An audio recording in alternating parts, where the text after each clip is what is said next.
గురుగారు శ్రావణ మాసం నుంచి వచ్చే సంవత్సరం 26 ఫిబ్రవరి వరకు మంచి ముహూర్తాలు లేవు శుభకార్యాలు చేసుకోవడానికి అంటూ కూడా కొన్ని వార్తలు వినిపిస్తూ ఉన్నాయి. అది ఎంతవరకు వాస్తవం? ఎంత ఫేక్ న్యూస్ అమ్మా ఇదంతా కూడా. శ్రావణ మాసంలో 26వ తేదీ నుంచి మొదలు పెడితే నెక్స్ట్ ఆగస్టు 18 వరకు ముహూర్తాలు బ్రహ్మాండంగా. జూలై 26 నుంచి ఆగస్టు 18 వరకు ముహూర్తాలు ఉన్నాయి. భాద్రపద మాసం ఒకటే ముహూర్తాలు లేవు, ఎందుకంటే పితృపక్షాలు ఉంటాయి భాద్రపద మాసం కాబట్టి మనకి అక్కడ మీకు ముహూర్తాలు లేవు. తదుపరి ఆశ్వయుజ మాసంలో ముహూర్తాలు ఉన్నాయి, కార్తీక మాసంలో ముహూర్తాలు ఉన్నాయి, మార్గశిర మాసంలో కూడా ముహూర్తాలు ఉన్నాయి. ఇక్కడ మీకు ఎక్కడ కూడా ఇబ్బంది, డిసెంబర్ వరకు మీకు బ్రహ్మాండంగా ముహూర్తాలు ఉన్నాయి. అటువంటి పిచ్చి ఆలోచన పెట్టుకోకండి, చాలా మంచి ముహూర్తాలు. ఎవరైనా అటువంటి ముహూర్తాలు ఏమంటే మీరు వెంటనే నాకు ఫోన్ చేయండి, నా నెంబర్ ఇచ్చి మీకు నేను తప్పకుండా మీకు ముహూర్తాలు పెట్టి ఇస్తాను. మీకు నేను ఏం కంగారు పడక్కర్లేదు. గురుగారు, ఆషాఢంలో మనం శుభకార్యాలు అనేవి చేసుకోము, అంటే ముహూర్తాలు కూడా ఉండవు కాబట్టి శ్రావణం నుంచి మనకి మంచి ముహూర్తాలు ఉంటాయి అనేది ప్రతి ఒక్కరికి తెలిసింది. మరి శ్రావణ మాసంలో ఏ రోజు మంచిది అంటారు శుభకార్యాలు చేసుకోవడానికి? ఒకటి అమ్మ, నక్షత్ర ప్రధానం. అంటే ఇప్పుడు మీ నక్షత్రం జన్మ నక్షత్రం ఉంటుంది, మీరు గృహప్రవేశం చేయాలి, జన్మ నక్షత్రాంతోనే మీకు ముహూర్తాలు ఉంటాయి. సో కాబట్టి ఉన్న ముహూర్తాల్లో మీ నక్షత్రానికి మీ వారి నక్షత్రానికి సరిపోయేటువంటి ముహూర్తమే కావాలి. అటువంటి ముహూర్తాన్ని తీసుకునేటువంటి ప్రయత్నం తప్ప అన్ని ముహూర్తాలు మంచివే. విధియ తదియ పంచమి సప్తమి, కొన్నిసార్లు షష్ఠి కూడా వస్తుంది, అష్టమి వస్తుంది, నవమి. అష్టమి చాలామంది భయపడతారు, అష్టమి ముహూర్తం పెడతారని. అష్టమి పేరు జయతిథి, ఆ తిథికి పేరు జయతిథి. కాబట్టి ఆ జయతిథిని మనం వినియోగించుకోవాలి. నవమి నింద్యం, నవమి రోజు ఎక్కువగా ముహూర్తాలు పెట్టుకోకండి. దశమి మంచిదే, ఏకాదశి కూడా మంచిదే, కానీ ఏకాదశి అందరికీ అన్నం పెడతాం కదా, ఆ రోజు పెట్టకండి. ద్వాదశి రోజు అన్నం పెట్టండి. ఏకాదశి ముహూర్తాలు ఉంటాయి, ద్వాదశి ముహూర్తాలు ఉంటాయి, త్రయోదశి ముహూర్తాలు ఉంటాయి, చతుర్దశి కూడా ముహూర్తం ఉంటుంది, పౌర్ణమి కూడా ఉంటుంది. అష్టమి రోజు ఎలాంటి శుభకార్యాలు చేయకూడదు అంటూ అందుకే ఇది అపోహ. అష్టమి కష్టాన్ని తెస్తుంది అనేటువంటిది అపోహ మాత్రమే. నవమి నింద్యము శాస్త్రం, నవమి నింద్యం అనేది శాస్త్రం చెప్పబడింది. కానీ అష్టమి అనేది జయతిథి, దాని పేరు జయతిథి. అష్టమిలో ప్రారంభించేది తప్పకుండా జయాన్ని కలిగిస్తుంది, అది వాడుకోవాలి ఖచ్చితంగా మీరు. కాబట్టి ఈ నక్షత్రాలతో ప్రధానమైనది, తిథితో ప్రధానమైనది. మీ జన్మ నక్షత్రానికి, ఆ తిథికి, ఆ రోజు నక్షత్రానికి బలమైనటువంటిదే ముహూర్తం. కాబట్టి మీకు తప్పకుండా మీ జన్మ నక్షత్రాన్ని అనుసరించి ప్రతిరోజు ముహూర్తాలు ఉంటాయి. బహుళ పక్షంలో కొన్ని ముహూర్తాలు ఉండవు మీకు. బహుళ పక్షంలో అష్టమి ముహూర్తం ఉండదు, నవమి ముహూర్తం ఉండదు, అలాగే త్రయోదశి ముహూర్తం ఉండదు, అమావాస్య ముహూర్తాలు ఉండవు. బహుళ పక్షంలో తక్కువ, శుద్ధ పక్షంలో అంటే శుక్లపక్షంలో ఎక్కువ ముహూర్తాలు ఉంటాయి, వినియోగించుకోవచ్చు. కానీ ముహూర్తాలు బ్రహ్మాండంగా ఉన్నాయి, దానికి ఎటువంటి మీకు ఇబ్బంది లేదు. గురుగారు, శ్రావణ మాసంలో చూసుకుంటే చాలామంది వరలక్ష్మి వ్రతం చేసుకుంటూ ఉంటారు, కలశాలను పెడుతూ ఉంటారు, మరి కొంతమంది విగ్రహాలను పెడుతూ ఉంటారు. అయితే కలశం పెడితే మంచిదంటారు, అంటే అమ్మవారి రూపు పెడుతూ ఉంటారు, అలా పెడితే మంచిదంటారా, లేకపోతే విగ్రహం కానీ లేకపోతే పటం కానీ పెట్టుకుంటే మంచిదంటారు?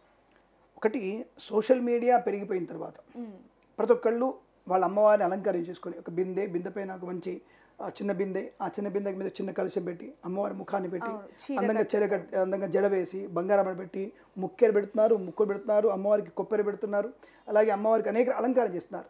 అలంకారం అనేది వాళ్ళు తీసుకొని రీల్స్ వేసుకొని పెడుతున్నారు, మంచిదే, సంప్రదాయం. మంచి అమ్మవారిని అలంకరింపజేయడం మంచిదే. కానీ ప్రధానమైనది ఏంటంటే కలశం. అంటే మన చిన్న కలశంలో అమ్మవారి కొబ్బరికాయ పెట్టి దానిపైన జాకెట్ ముక్క ఉంచి అందులో ఆవాహనం చేస్తారు. శ్రీ వరలక్ష్మీ దేవతాయ నమః ధ్యాయామి, ధ్యానం సమర్పయామి, ఆవాహయామి, ఆసనం సమర్పయామి. కలశం మీదే పూజ, రూపం మీద పూజ ఉండదు. రూపం అలంకారం కోసం మాత్రమే, మీరు అమ్మవారిని చూస్తూ ఆనందపడడం కోసం మాత్రమే అటువంటిది చేసుకోవచ్చు. కానీ కలశమే ప్రధానమైనది, మీకు పటం ప్రధానం కాదు, కలశం మాత్రమే ప్రధానమైనది. కలశంలో నీళ్లు పోయాలా, బియ్యం పోయాలి, అందరికీ అనుమానం. నీళ్లు పోస్తే ఏం చేయాలి, బియ్యం పోస్తే ఏం చేయాలి? నీళ్లు పోస్తే శుభ్రంగా మర్నాడు మీరు బకెట్లో పోసేసుకొని మీ నలుగురు, అంటే పిల్ల, భార్య, భర్త, అత్తగారు, మామగారు అందరూ స్నానం చేయవచ్చు, దానికి ఎటువంటి దోషం లేదు. బియ్యం పోస్తే ఆ బియ్యాన్ని మనం నైవేద్యంగా వండుకొని తినాలి. అది ఆల్రెడీ నైవేద్యం, అమ్మవారికి సమర్పణ చేసింది, మళ్ళీ దాన్ని వండి వాళ్ళు నైవేద్యం పెడుతుంటారు. అవునండి, నైవేద్యం పెట్టకూడదు. ఆ బియ్యాన్ని వండి అమ్మవారికి నైవేద్యం పెట్టాలి. ఆల్రెడీ ఆ బియ్యం నైవేద్యం పెట్టబడినవే, అమ్మవారికి సమర్పించిన బియ్యమే అవి. కాబట్టి మళ్ళీ ప్రత్యేకంగా వండి అమ్మవారికి సమర్పించక్కర్లేదు. ఆ బియ్యం వండుకొని మనం అదే ప్రసాదంగా భావించి తినేసేయచ్చు, డైరెక్ట్గా నైవేద్యం పెట్టక్కర్లేదు. బియ్యం పోస్తే మనం నైవేద్యం వండుకొని తినాలి, నీళ్ళు పోస్తే మనం శుభ్రంగా మర్నాడు స్నానానికి మనం వినియోగించుకోవచ్చు, ఎటువంటి దోషం కాదు, అది శుభాన్ని కలిగిస్తుంది. కొబ్బరికాయ ఏం చేయాలి, కొంతమందికి ఇంటికి కడతారు, అంటే ఎర్రగుడ్డలో కట్టేసి ఇంటికి కడతారు. కొంతమంది దాన్ని కొబ్బరికాయ కొట్టేసి తీర్థం పుచ్చుకొని అది కూడా మనం శుభ్రంగా పచ్చడి చేసుకొని తినవచ్చు, దానికి ఎటువంటి దోషం లేదు. అంటే అమ్మవారి ప్రసాదాన్ని ప్రతిదీ ప్రసాదంగా భావించి అనుభవించడం. నువ్వు ఇంటికి కట్టుకొని వాస్తు దోషాలు, దృష్టి దోషాలు పోవడానికి కట్టుకుంటున్నావా, నీ ఇష్టం. నువ్వు ప్రసాదంగా భావించి తింటున్నావా, నీ ఇష్టం. వినియోగించుకుంటున్నావా లేదా, అటువంటి వినియోగించుకున్నటువంటి శుభయోగం ఉంటుంది కాబట్టి తప్పకుండా దాన్ని వినియోగించుకోవాల్సిందే. రూపం అనేది మనం చూసి ఆనందపడడానికి మాత్రమే, పటానికి పెద్ద ప్రయోజనం లేదు. కలశాన్ని మాత్రమే ప్రశస్తమైంది, కలశాన్ని పెట్టి పూజ చేసుకోండి. గురుగారు, శ్రావణ మాసంలో ముఖ్యంగా చేయకొన్ని పనులు కొన్ని ఉంటాయి, పెద్దవాళ్ళు అవి కనుక చేస్తే దరిద్రాలు మనకి వెంటాడుతూ ఉంటాయి అంటూ ఉంటారు, అవి ఏంటండి? ఒకటి, ముఖ్యంగా శ్రావణ మాసంలో కొంతవరకు మనం చేయాల్సిందంటే ఎటువంటి పరిహాస ప్రక్రియలు చేయకూడదు. ఇతరుల యొక్క వస్తువుని మనం దొంగిలించకూడదు. శ్రావణ మాసం కాదు, ఏ మాసమైనా సరే. ఎప్పటికైనా సరే. శ్రావణ మాసంలో లక్ష్మీప్రదమైంది కాబట్టి అమ్మవారి లక్ష్మి దూరం అయిపోతుంది మనకి భావన. అంటే అవతల వ్యక్తుల యొక్క వస్తువు కానీ ధనము కానీ మనము దొంగిలించినట్టయితే, దాన్ని స్వాధీనం చేసుకున్నట్టయితే, దాన్ని ఒక ఆక్రమించినట్టయితే మనకి ప్రమాదాన్ని కలిగిస్తుంది, మనకి ఉన్నది కూడా తొలగిపోతున్నట్టు భావన ఎక్కువగా ఉంటుంది. కాబట్టి ఏ మాసమైనా మంచిది కాదు. శ్రావణ మాసంలో ప్రత్యేకమైనది వరలక్ష్మి దేవి యొక్క అనుగ్రహం, మంగళగౌరి వ్రతం అనుగ్రహం ఉంది కాబట్టి ఆ వారణ చేస్తే మంచిది కాదంటారు. అనవసరంగా బయటికి వెళ్ళకపోవడం మంచిది, అనవసరమైన వ్యక్తులతో పరిహాసంగా మాట్లాడకపోవడం మంచిది. ముఖ్యమైనటువంటిది దూర ప్రయాణం చేయకూడదు. దూరమైనటువంటి ప్రయాణాలు మనం చేయకూడదు, అది మంచిది కాదన్న విషయాన్ని గుర్తించాలి. గురుగారు, అంటే ఇక్కడ మీరు ఇందాక చెప్తున్న దాని ప్రకారం చూసుకుంటే వ్రతం చేస్తున్నాం అంటారు, కానీ ఇష్టం వచ్చినట్టుగా దుర్భాషలు ఆడటం, లేకపోతే బయటికి వెళ్ళటం, చావులకి వెళ్ళి రావటం, లేకపోతే వాళ్ళకి నచ్చినట్టుగా చేస్తూ ఉంటారు. అంటే మనసులో అమ్మవారి భక్తి ఉంది కాబట్టి నేను ఏదైనా చేయొచ్చు అనుకుంటూ ఉంటారు. వారికి మీరు చెప్పే ఇది ఏంటంటే, ఒకటి జాతస్య మరణం ధ్రువం, జాతస్య మరణం ధ్రువం. మరణం అనేది అందరికీ సహజమైనది. అంటే మన వాళ్ళు ఆత్మీయులను కాలం చేస్తున్నారు అనుకున్నప్పుడు తప్పకుండా వెళ్ళాల్సి ఉంటుంది కదా. ఇక్కడ ఒకటి ఏంటంటే పరిహాసాలు మాట్లాడకపోవడం, అనవసరమైనటువంటి జంతువులను బలి ఇవ్వకపోవడం, అనవసరమైనటువంటి వ్యక్తులను హింసించకపోవడం, అనవసరమైనటువంటి మాటలు జారడం, ఇవన్నీ కూడా మనం జాగ్రత్తగా ఉండమని చెప్పబడుతుంది తప్ప ఈ చావు కలదంటే ఇప్పుడు సపోజ్ మా అత్తగారు వాళ్ళే ఉన్నారు, మా అత్తగారు వాళ్ళ చిన్నత్తగారు ఎవరు ఉంటారు, కాలం చేస్తారు, నేను వెళ్ళకపోతే ఎట్లా? కాబట్టి వెళ్ళాల్సిన అవసరం ఉంటుంది కాబట్టి అలా వెళ్ళి తీరాల్సిందే.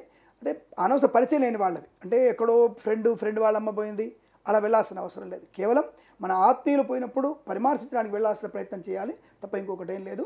అనవసరమైన మాటలు మాట్లాడప్పుడు అంటే మితంగా మాట్లాడాలి, అంటే మితంగా తినాలి, మితంగా మాట్లాడేటువంటి తత్వం ఉంటే శ్రావణ మాసమైనా ఏ మాసమైనా దీన్ని అనుకూలంగా మలుచుకొని ఆరోగ్యవంతంగా ఆనందంగా ఉండగలిగేదే ఆ యొక్క విధానం తప్ప శ్రావణ మాసం ఒక్కటి ఇలా ఉండాలని లేదు. ప్రతి మాసం ప్రతిరోజు కూడా చిరుమందహాసంతో ఆనందంగా అవతల వ్యక్తులని వారిని ఆనందపరుస్తూ, అంటే ఆనందం అంటే ఏమిటి?